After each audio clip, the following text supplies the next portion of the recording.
any, sorry about that, just got distracted. I have something on my screen, sorry. Yeah, if you have, if you're part of any organization, try to put that information. You know, if you have taken any classes, or if you are part of, say, GitHub or Stack Overflow, if you have some projects outside of your school that you worked on, that is something that we would like to see. And that's the most important thing. And list, not the names, but I would say information about the classes that you have taken. It could be anything related to, say, algorithms or data structures or anything of that sort. As much information as possible. That's exactly what the recruiters are trying to see on your resume. I can add to that as well. I would also, on top of exactly what she's saying, we realize that a lot of you are kind of early in your like professional career from the academic space. And so really highlighting any time you've taken a role also helps, right? Are you part of any clubs? If you're part of the clubs, are you a treasurer of the clubs? Like, what are the extracurricular activities that you have also participated in that can kind of show that you're maybe a vested person, well-rounded, engaged. Again, these aren't requirements, but if you're looking for ways to kind of fill out some of that resume real estate, I think those are absolutely things that you can consider adding to your resume on top of the classes, the project work you've done, and using that as another opportunity to, again, fill out some more space on that resume. Thank you. Jen, do you have anything you want to add? No, I think those are really great points that were covered. I mean, the key thing, right, is if it's okay if you don't have an internship. I mean, it's kind of the chicken before the egg. You know, people always think you have to have an internship to get an internship, but the reality is the whole point of the internship is to give you that experience. And so really what we're looking for is just showing or demonstrating your passion for technology, and whether that is through, you know, online courses or your GitHub account or whatever it may be, just showing that in other ways is definitely advantageous and definitely something that we look at as recruiters. Wonderful, thank you. Another question that was very common in regards to resumes is whether or not students should put their GPA. And I've definitely heard different companies have different stances on this question. So I would love to hear from our panelists, how important is the GPA in terms of technical internships? And if a student has a lower GPA, is there anything they can do to demonstrate their value as an intern in other ways? I can jump in from at least Microsoft's perspective. You know, it's something that we look at, but it's not necessarily something that defines or will either guarantee you move forward or guarantee that you don't move forward. So I think, you know, it's very typical. And from my experience abroad in Europe, no GPAs are ever put on there, because it's very different for every country how they kind of, you know, measure students or measure your grades in university. But I know in the US there's a more standard approach here, so it's very common to have the GPA on there. But again, it's not something that will either move you forward or keep you back. So I think put it on there, especially if it's something that you're proud of and you've worked hard for.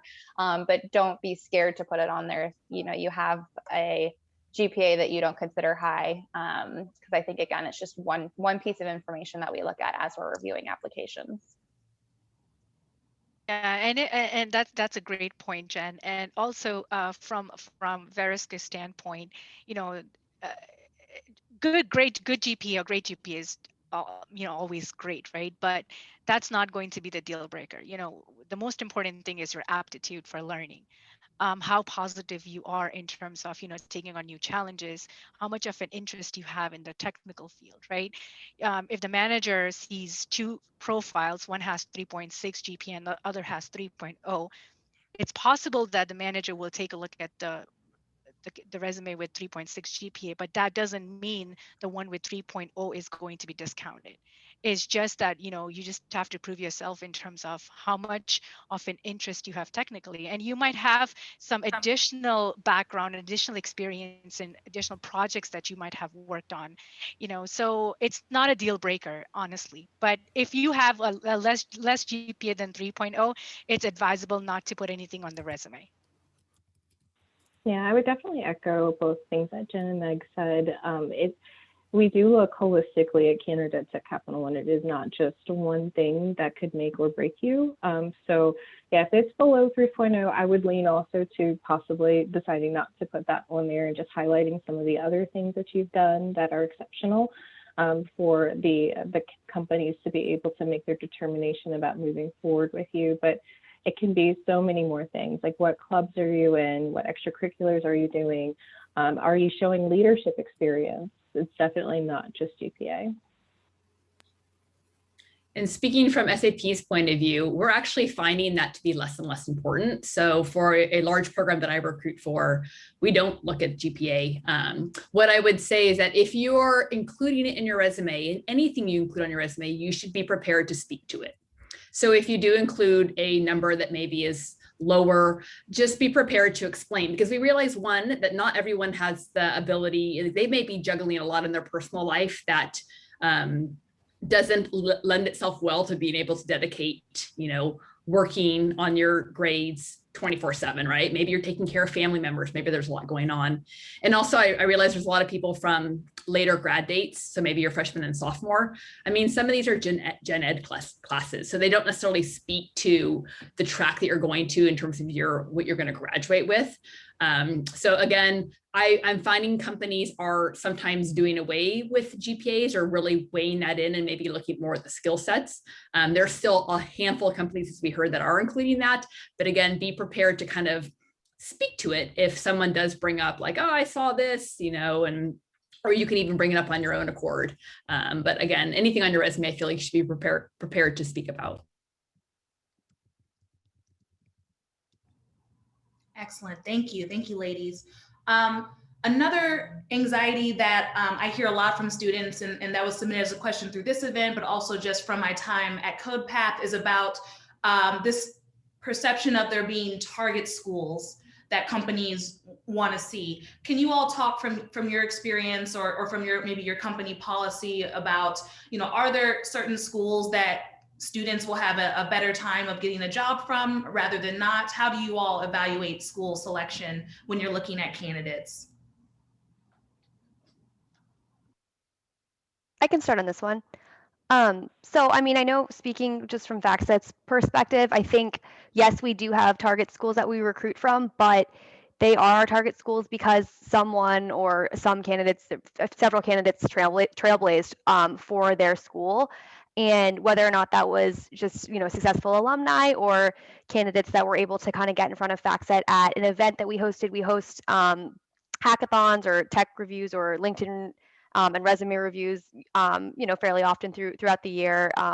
Pre-COVID, we would go to campus and do these, and that's where we would kind of generate some prospective candidates and students. But I would say, involvement with CodePath is huge. We love working with the CodePath students at FactSet, and I think that's a really great way to get in front of any company if you feel like you're not from a target school. But I also would say, definitely don't count yourself out as a qualified applicant if you feel like you want to apply to a company that you might not be from their, target school, because honestly, as companies, I know FactSet is always looking to add schools to our list of schools that we recruit at and find candidates from. Yeah, and I'll piggyback off Kai and just say, it is important to show up at events like this one, to be able to go to places like CodePath and be able to connect with universities. I mean, I know Zoom fatigue is a real thing. We've all been in quarantine for too long, but this is the time, right? We're going into the season where you're starting to really engage with people. And this is when you do want to show up. While other students are ghosting, while other students aren't being engaged in events like this, choose to be different, choose to show up, choose to engage, choose to be in the chat. Choose to be a person who's making us pay attention to you so that we get excited about you as candidates, and try to definitely even consider, like, I know some people might have their videos down today, but the next time you're in an event like this, consider having your video up and consider being prepared in that way too, because there are so many people who aren't doing that, but that could be the edge that really helps you to stand out to that interviewer or that company and really want to get to know more about you. I do feel like this is kind of the silver lining of the pandemic is that I've worked at a lot of large recruiting firms or companies in the past as a recruiter, and we always had set target schools. We'd always have like a group that we would send off forces to. At SAP, we don't do that so much, but I have found more and more companies, because everything had to move virtual, that they have learned that they can actually cast wider nets, and it changes the dynamic of needing to have set target schools. So the playing field's becoming more open and level. There's a flip side, right? Now there's a lot more candidates at our fingertips, but I'm finding more and more companies and recruiters shifting their mindset in terms of how they're innovating in the college space. And that may be away from having all the investment against 6 schools, but instead investing in things like CodePath or different activities that were referenced by Kiara. So again, one of the highlights of the pandemic. Amazing, thank you. All right, so now we're gonna move on to talking about networking. And so first question that I get a lot is, should students be reaching out to recruiters through LinkedIn? And if so, what should they be saying that kind of demonstrates their dedication and their value against other candidates? I think reaching out to recruiters on LinkedIn is absolutely fine. Some recruiters are more active on LinkedIn than others. So if a recruiter doesn't get back to you right away, but you're able to connect with them, they most likely will be marketing and showing you events and things that their company is doing, and will probably reach back out to you if you do reach out to them. I would say initial conversation, just letting them know that you are a student, that you're in CodePath, telling them just a little bit about yourself so they can get excited about you, maybe even linking to your GitHub or a project that you're working on that you're really excited about to help stand out to that recruiter. But it definitely varies based on recruiter. And I'd say when you do that, make sure your LinkedIn profile is definitely up to date. You want to make sure that you've got a great profile picture, that you're talking about some of your projects, maybe linking your resume there, so that they have an ability to be able to learn more about you when they do click through to you. Consider including things like your job overviews, skills and endorsements to others, just really leaning in on that so that they can see a robust person. Some recruiters who might not be recruiting directly on LinkedIn will still go on LinkedIn to look at a person and to look at their resume and to see like what their overview is. So if they go there and they don't see anything, they might just move on to the next candidate. So to keep that from happening, definitely make sure you take some time to update that LinkedIn account. Absolutely. And if I may just add, make sure it's a professional photo, which is so important, because that's what we look for. And also, if you're reaching out and if you're interested in any particular position, make sure that you list the name of the position and the reference ID if that's possible. And if the recruiter is not working on that position, then he or she will definitely make sure to put you in the right contact, because we're always looking for entry-level candidates and candidates that are looking to join our company and grow. So that's the most important thing. Instead of just sending out a very generic email asking about how to apply or where to apply, my recommendation would be look on our website on the careers page, and if there is something of interest, make sure that you provide as much detail as possible so that it'll just make our communication easier. And one last thing that I'll add is leverage your networks. I mean, I feel that a lot of companies really weigh into referrals. And while you may be trying to reach out to a recruiter that's maybe getting reached out, a lot of people are reaching out to on LinkedIn as well, you can find people that work at the company. Like there's other ways you can leverage the tool to identify people at the company who can then submit you as a referral. And then you come in with an added edge of someone backing your skill sets as opposed to just a random person reaching out. So I think being very mindful and strategic in how you're using LinkedIn can also be quite fruitful. Thank you, Danielle. That's actually the perfect segue to my next question, which was, what are the roles of referrals in the hiring process? Maybe one or two more of you could share about how you all view referrals versus how you view online applications. I can speak a little bit to how at least FactSet does this. So I think referrals, as Danielle said, are a really great way in and a great way to get your profile on the on the radar of the recruiter. That being said, I think they also can be kind of a double-edged sword, just because, your referral really, you really represent your referral, and vice versa. So I think, in best case scenario, it works out very well. But I think when asking for referrals, especially if it's someone on LinkedIn who you maybe don't know super well, it's always great to start just by saying, hey, like, I'm super interested in XYZ role at this company. I saw that you worked there and was wondering if you could put a referral in for me, or at least tell me a little bit about more about your role.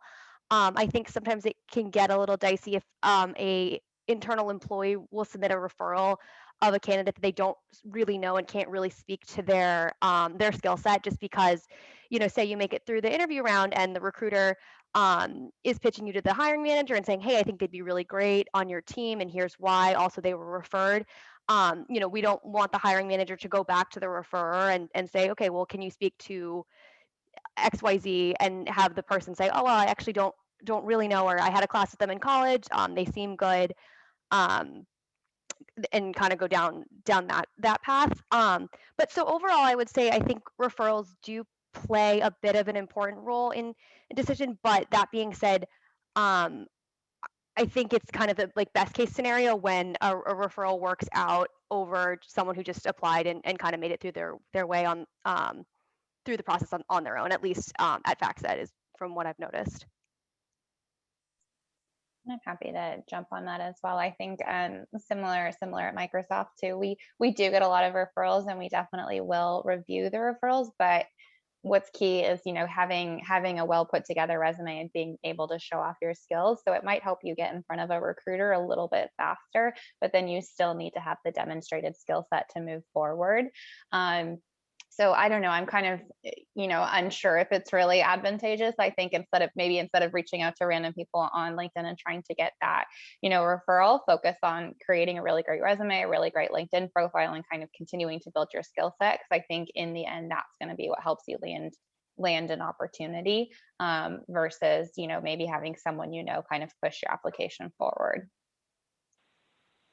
Really? And I'll just add that, like, I was just going to say, when you do reach out to people on LinkedIn, if they aren't somebody, it is a good idea to ask them a little bit about the job and about the position. And they might even tell you some tips about the interview process or what they went through. So that might be a good way to think about it too, when you're starting to network with people within an organization. Thank you. Thank you for those insights. Okay, so now let's move on to talking a bit about interviewing. So first, for those non-technical portions of the interview, what is the recruiter evaluating? What should the student be sharing during that phone screen or the behavioral interview that helps you identify them as a strong candidate? So happy to hop in here. We definitely use behavioral interviews at Capital One, and if you go through our interview process, we also do some prep for that as well.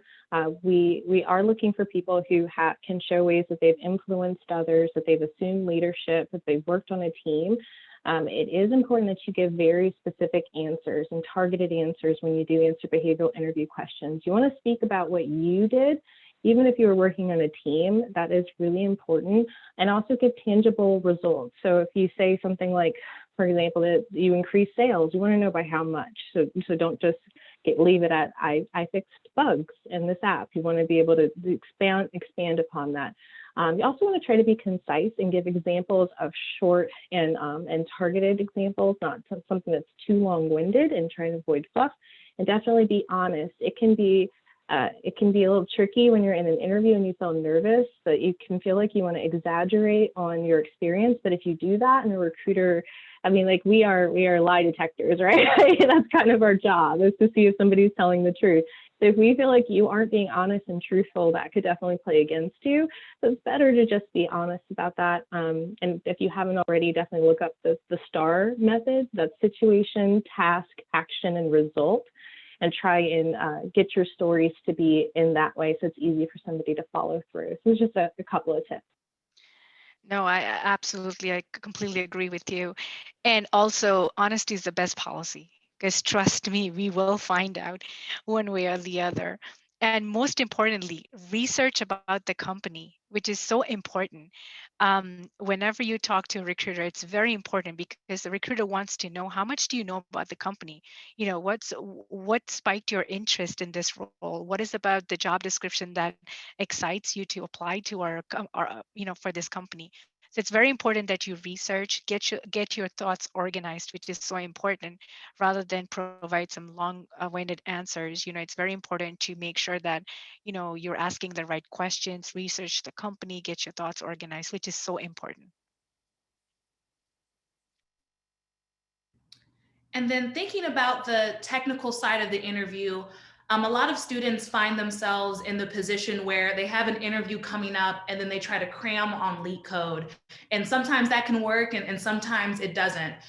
For the times where a student is maybe weaker on the data structures and algorithm side, are there ways that they can make up for that lack of experience in other areas of the interview process? I can again speak to it from a Microsoft perspective. So I think it depends on the level of the role that you're applying for. You know, we have various programs, and so if you're interviewing for an Explorer program, which is our intern program for those that are in their freshman or sophomore years, we definitely don't expect you to come in with years of knowledge and experience behind you. But if you are applying for a full-time role and you're graduating from university, then we would want you to have a pretty in-depth understanding of data structures and algorithms. It's very core to the software engineering role. So I think if you find that that's an area of opportunity for you now, at least at Microsoft, we don't start interviewing until the fall. So take the summer and start taking advantage and slowly build up your skill set there. Really, it's just key being able to demonstrate that you have the fundamentals. We're not always looking for you to have the right answer. It's okay if you come to our interview process and you don't know how to solve a problem. We spoke a lot about honesty, being honest that you don't know how to solve it. But what we'd love to see is an attempt. Say, okay, I don't know don't know the correct answer here, but this is where I'd start, or this is how I would strategize. Because in reality, you're going to come up across many problems, at work that you don't really know the answer to, but you have to start somewhere. So kind of demonstrating that ability to, persevere and push through when you don't know the answer. Demonstrating your ability to collaborate and communicate with the interviewer is really important. So yes, it's definitely your technical skills that we're looking for, but there's more that you can showcase as well to demonstrate that you're a strong candidate and you have the ability to learn and grow. Yep, and just to piggyback off that, when we're prepping, because we do take quite a bit of time to prep candidates to go into our interview process, we do let them know that if you don't know something, to ask for clarification. Clarifying questions are key. Interviews aren't made to be super easy because then anybody could just walk in and get into the company. So you might run into some more difficult questions in there. And when you do take that time to clarify, it can help you to better understand how to position yourself and really at least get closer to the answer. And sometimes it is okay to make an assumption, right? If you're in the interview, because your assumption might be close and your interviewer might be able to lean in and help you know like that you were close and what you could do to get to the correct answer too. Thank you for those really insightful answers. So my last question before we hand it over to the students to ask theirs, what is the typical timeline for finding these internships or entry-level engineering jobs? Capital One, we actually post on the fall. I heard Jen say that too, that they post their positions in the fall. We engage with you guys throughout the year, though. I know there's a couple of events that we plan on inviting you to be able to get to know our company better and to be able to get some additional prep from Capital One. So you'll see that kind of stuff from us, but it won't be until the fall that you'll actually get our applications open. We'll let you know that.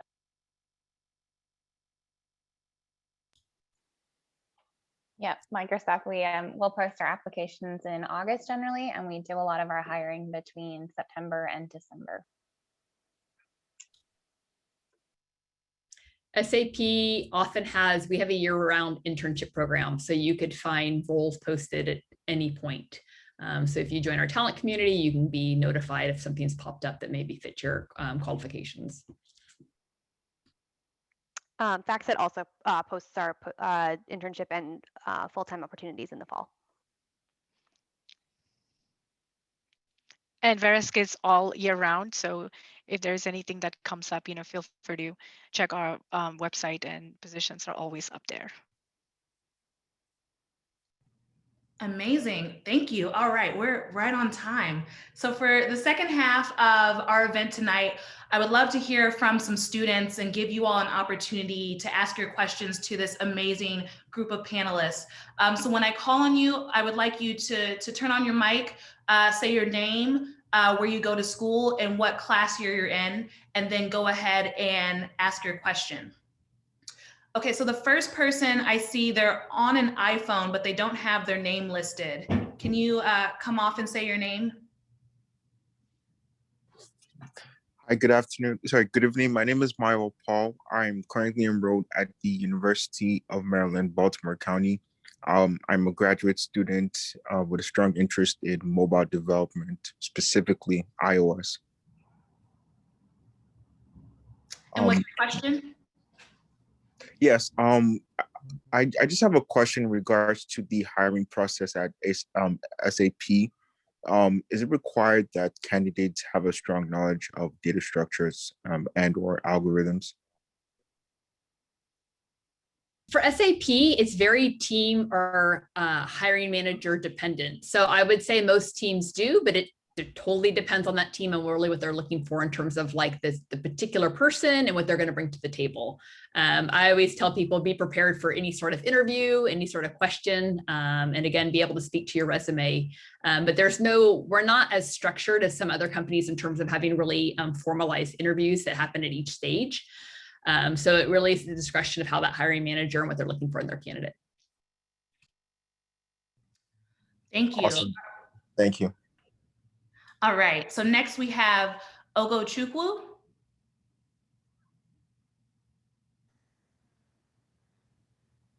So I'm an international student in Houston Community College. I just recently changed my major to software engineering, and I did that in my second year. So that means I haven't completed a lot of classes. So I mean, I don't really have an idea of coding. So I want to start my internships from next year. So I just wanted to know if there's an advice someone can give me on what programs to use during the summer. If they're just things to start with, because I mean, I have friends that have already bagged like 2 internships, and yeah, so kind of feel behind, if that makes any sense.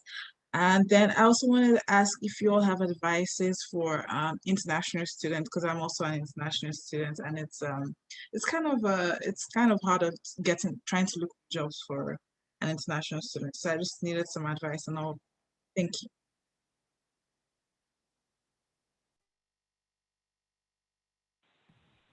Hey there. So I would say that for an international student, when you're applying, all companies are supposed to put on their requirements whether or not they can work with people who would be international students. I know, unfortunately, for Capital One and our internships, that isn't something that we're at liberty to work with.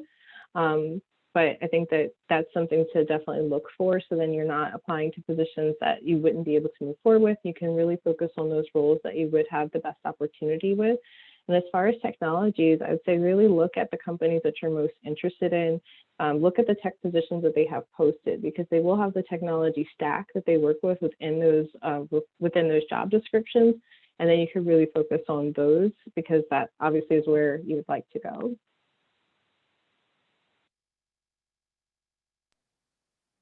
Thank you. Thank you. All right, I'm not on the panel, but I'll jump in as well. So for the first part of your question, as far as what you should be practicing over the summer, CodePath actually offers a technical interview prep class that is intended to help you catch up on your skills and improve your skills in data structures and algorithms so that you can perform better during those technical or whiteboarding interviews for internships and entry-level jobs. All of the panelists, or at least the companies that our panelists represent, participated in the virtual career fair that comes at the end of that summer program. And almost 50% of the students that participated got at least one offer from a company that participated in that career fair. So definitely go to codepath.org and check out the website there. It sounds like that class would be perfect for what you're trying to accomplish this summer. And then for your second piece on how to find companies that sponsor, the advice that I always give to international students at CodePath is to go to myvisajobs.com because you can search by job title and it'll give you a list of companies in the US that have sponsored candidates with that same job title, and you can filter by like the last 30 days or what have you. So that's a really helpful resource as well. Okay, next we have Angel. Hello, my name's Angel. I'm from CU Boulder, so Colorado, and I'm a junior this year. So this is super generic, but I'm just wondering what kind of things are recruiters looking for when they ask, tell me a little about yourself? Oh, that's one of the, it can be a tricky question, right? Tell me about yourself. Well, what I would say is you want to know the job that you're interviewing for, and then you want to tailor the information that you're providing to that interviewer about your work history as it relates to that. We're not looking for you to tell us that you like long walks on the beach and that your favorite color is blue, but we would like to know more about the projects that you're working on or the things that you've accomplished that you're really proud about that reflect what we're looking for. So do your research before you go into the interview. And then be sure, like I said, to just tailor it to really fit that job that you're talking about. And I think that will really help to answer that question.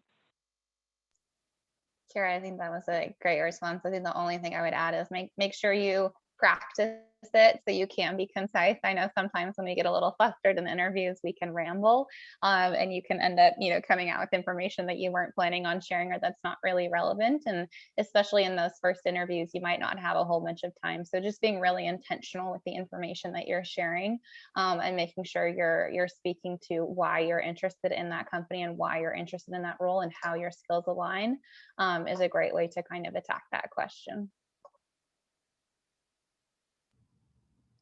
Thank you. Thank you so much. Thank you, Angel. Next, we have Benson. Hi, my name is Benson Elena. Currently, I'm a senior at Pennsylvania State University. I have two questions that I was hoping that could get answered, and one of them is specific to SAP. When applying to a job such as support engineer at SAP, how well should you know the products that they do offer? And my other question was, since from most of the job descriptions, one of the key skills they look for is interpersonal skills, how would you say you would go displaying interpersonal skills during an interview? Thank you. All right, so the first question I heard was with regards to a role like support engineer, and now I've already just blanked on what the question was. Hold on, remind me what the first question was. Oh yeah, sorry, no problem. The first question was, how well should you know every product that SAP does offer?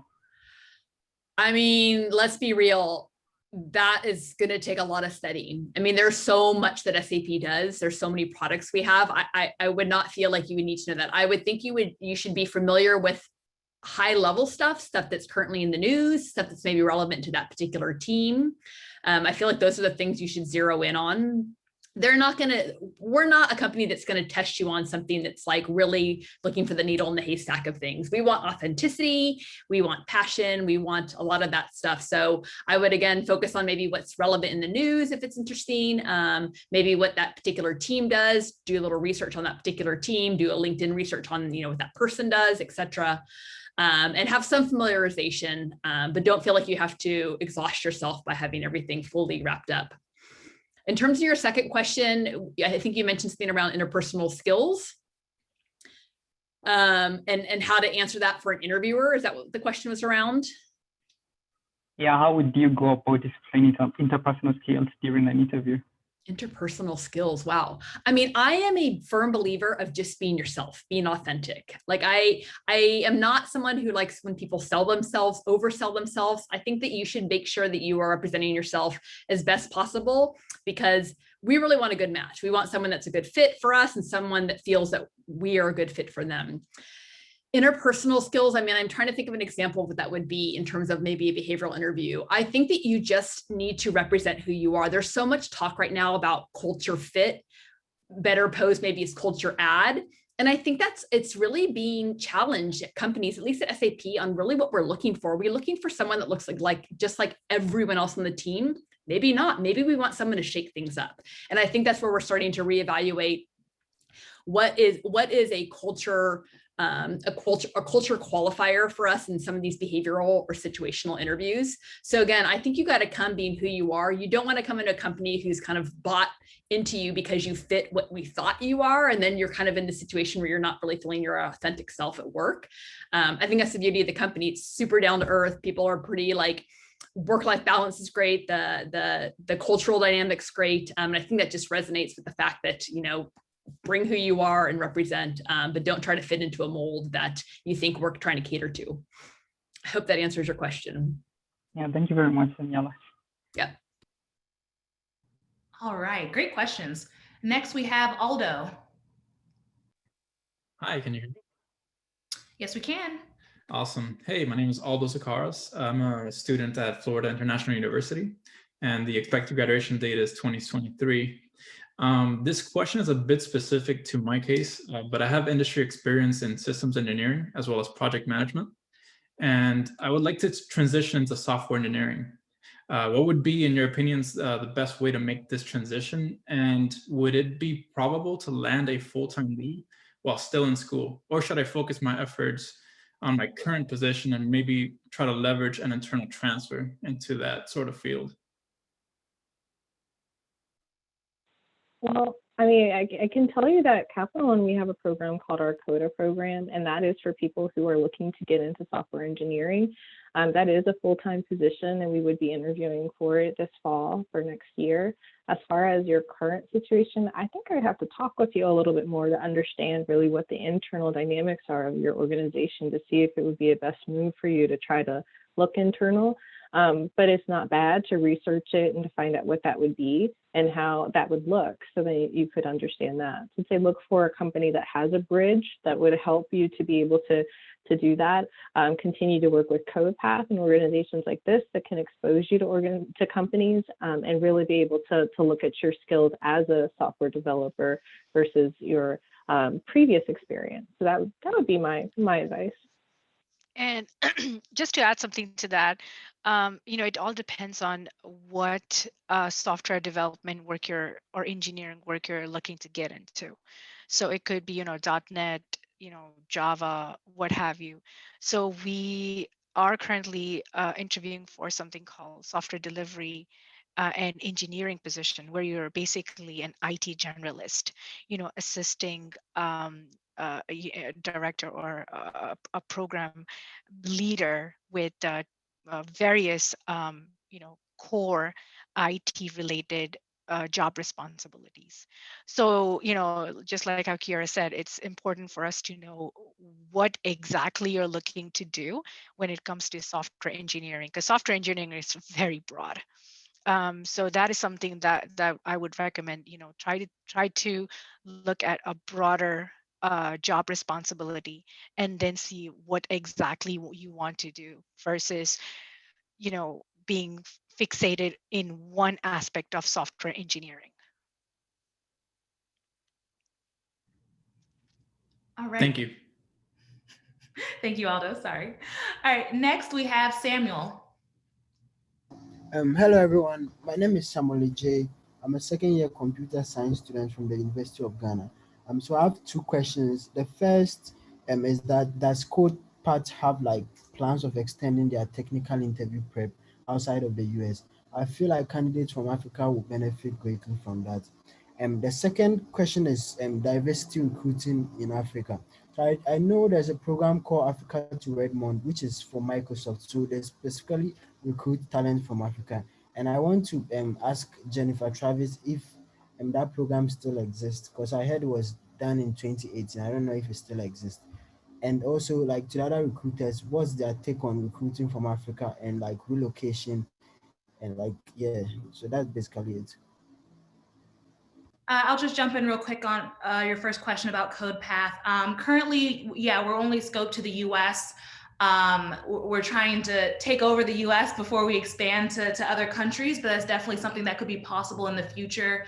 We have run pilot programs in Haiti, Taiwan, and a couple of other countries in the past. So I think once we, have reached all of the universities that we're trying to reach in the US, we could consider expanding to other countries. And then I'll hand over to Jen to answer the question about Microsoft. Thank you. Yeah, that's a great question, Samuel. So I can tell you the program is not finished. I actually had the opportunity to work with all the students last year. We hired the last kind of cohort from Africa in the beginning of 2020. And then when COVID hit, it did kind of make it more challenging for us to bring international students into the US. So we did have to change the scope of how we recruited internationally for all countries outside of the United States. That being said, what also happened is we opened up 2 development centers in Africa. So we have sites in Kenya and in Nigeria. And so we were really looking at growing those sites there.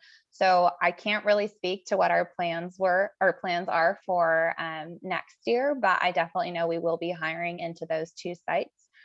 So if you are interested, we're posting, and those roles will be posted at the same time as kind of all of our other opportunities in the fall. So I'd highly recommend, checking them out if you're interested in either of those locations. And then depending upon, the state of things here in the United States, hopefully we'll be able to kind of ramp up our international recruiting again as well. Thank you very much. All right, next we have Josh.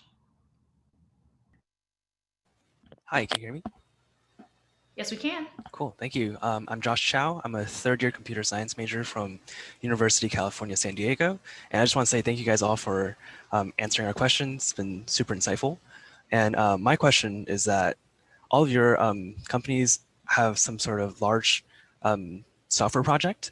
And I'm curious, as a junior developer or a new hire into your companies, what kind of roles would a junior developer play on those projects? And if they don't work directly with the larger sides, what kind of projects are given to the junior devs? I can hop in and talk about Capital One. You would work directly on projects that go into production, whether you're an intern or you are a full-time hire. That's one of the things that I think is really cool about our entry-level role. So as an intern, you'd spend 10 weeks working on a project. You would actually present that project to leadership. And they, like I said, they do go into production. And then for our full-time folks, that's a 2-year rotational program. So you actually spend 1 year with one team and the second year with a different team. But within that time, you do work on the projects that are most critical to the company. And so it's so funny because an email just went out to our full-time folks that said just that you'll be working on a critical position for the company. So that's kind of how we roll at Capital One. Cool. I can say for SAP, here's my chance for a plug. At least the program I recruit for, developers that come in, maybe that are like bachelor's level students, come into an 18-month rotational program where you rotate across 3 different teams. And you basically get to work on those teams doing real product, or maybe it's a startup type team or a large enterprise team. Like you really can span the gamut. So you'd be coming on board as a member of that program, but actually dotted line to those different rotation teams over the course of the 18 months. For Microsoft, similar enough. So we're part of our 2-year Aspire program, which is an onboarding program essentially for the first 2 years that you're at Microsoft, and all of our students that join internationally are part of it. And so it gives you an opportunity to grow in your careers and grow professionally, but also, understand more about Microsoft culture and meet colleagues from across the globe. You come straight into a project, so you have the ability to have impact pretty quickly. You have a manager and you have a mentor, and there's tons of support that you receive. But you hit the ground running, which is a really awesome opportunity to kind of get up to speed. But you do have the resources to, help you get there as well. Same for Verisk, should you get hired as a junior developer, you are right into it. You will have a manager who will be helping you in terms of coaching, providing all sorts of mentorship and whatnot, but you will definitely, they'll put you right in coding. Obviously, not at the level where you're actually at a senior level, but something that is manageable. And, I think it's a great great opportunity for someone, because I know one of our business units, they are very keen on hiring entry-level developers, and we've had a lot of students from Rutgers University and NJIT, more so from the New Jersey side because our office is based in Jersey City. But you're more than welcome to check our website. We have a bunch of Dev 1 positions all over the United States, mainly in .NET technology, full stack development, and also some are also junior cloud positions. So I'll be more than happy to share the website link, and you can check it out.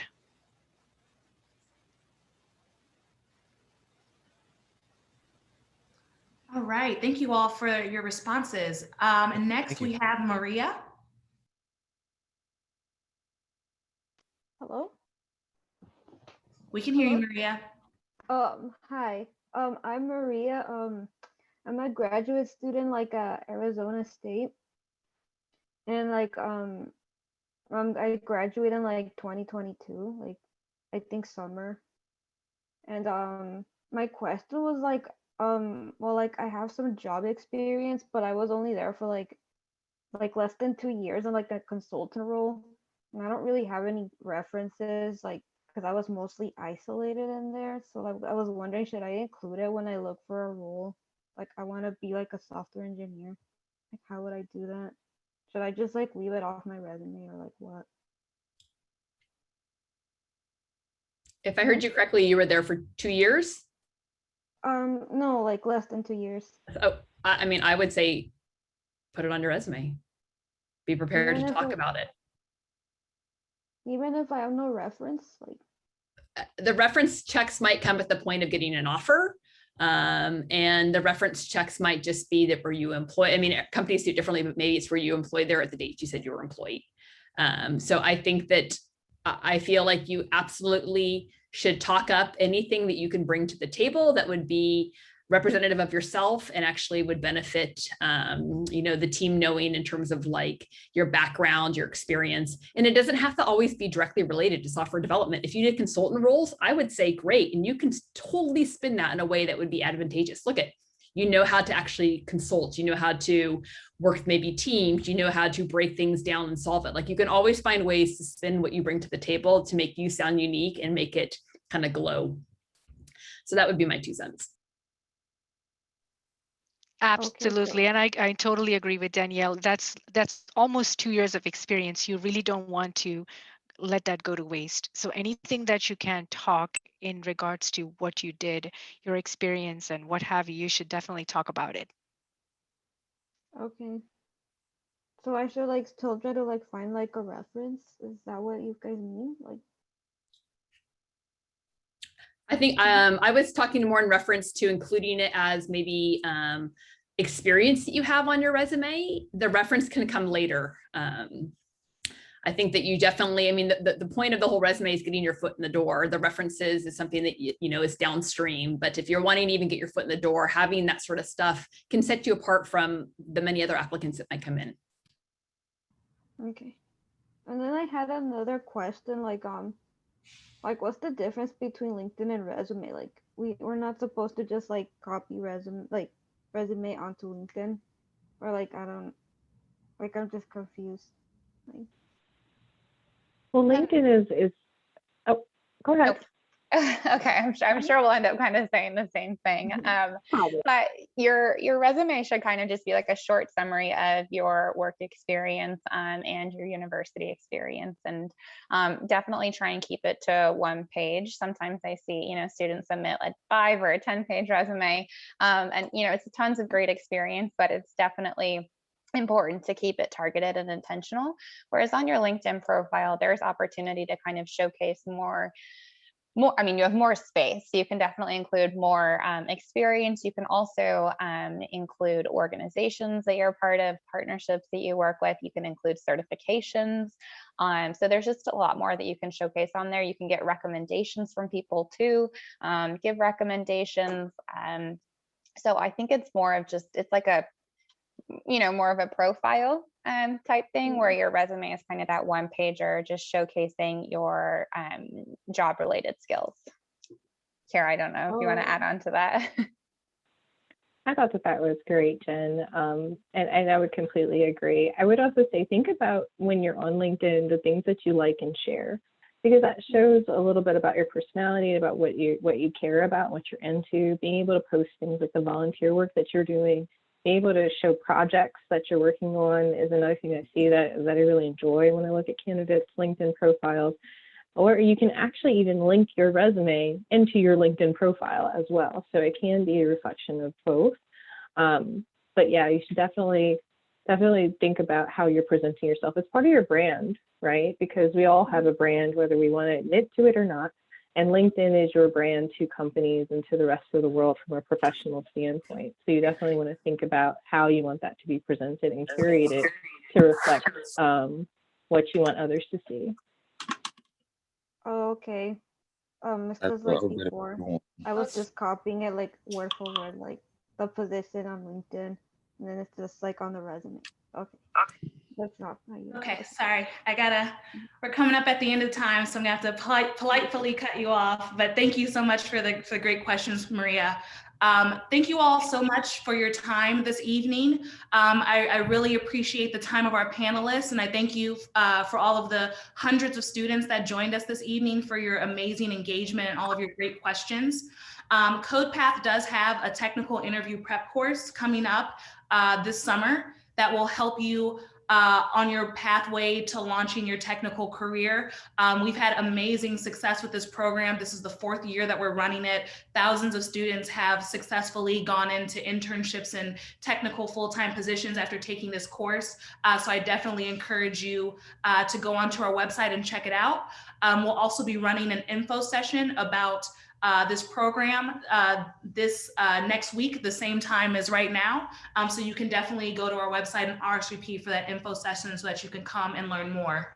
After today's call, we are going to share the recording of the session as well as the career pages for all of our panelist companies.